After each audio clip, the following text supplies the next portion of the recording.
સરસ્વતી તાલુકાના ભાટસણ ગામે ભારતીય જનતા પાર્ટીના ઉમેદવાર ચૂંટણી પ્રચારની જાહેરાત સભા ભાજપ સ્ટાર પ્રચારક અલ્પેશ ઠાકોરની ઉપસ્થિતિમાં યોજાઈ હતી, જેમાં અલ્પેશ ઠાકોરે કોંગ્રેસ ઉપર આકરા પ્રહારો કરી ભારતીય જનતા પાર્ટીની રાજનીતિના કાર્યો ગણાવી 7મી તારીખે ભારતીય જનતા પાર્ટીની તરફેણમાં મતદાન કરવાનો અનુરોધ કર્યો હતો। લોકસભા ચૂંટણીનું 7મી તારીખે મતદાન થવાનું છે, ત્યારે ભાજપ દ્વારા પણ ચૂંટણી પ્રચાર કરવામાં આવ્યો છે।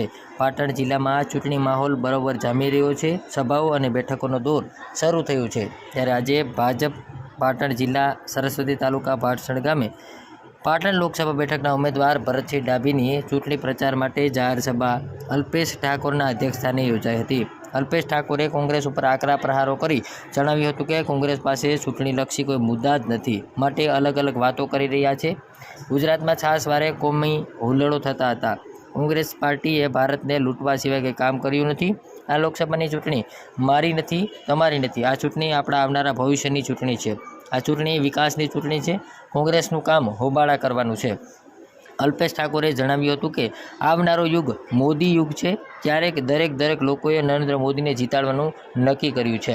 10 વર્ષમાં નરેન્દ્ર મોદી સરકારે લોકોની સુખાકારી વધારી છે, જેનો હિસાબ લઈને પ્રજા સમક્ષ આવ્યા છીએ। ક્ષત્રિય સમાજના વિરોધ અંગે પૂછતા અલ્પેશ ઠાકોરે જણાવ્યું હતું કે આ વિરોધ માત્ર એક નેતા સામે જ છે।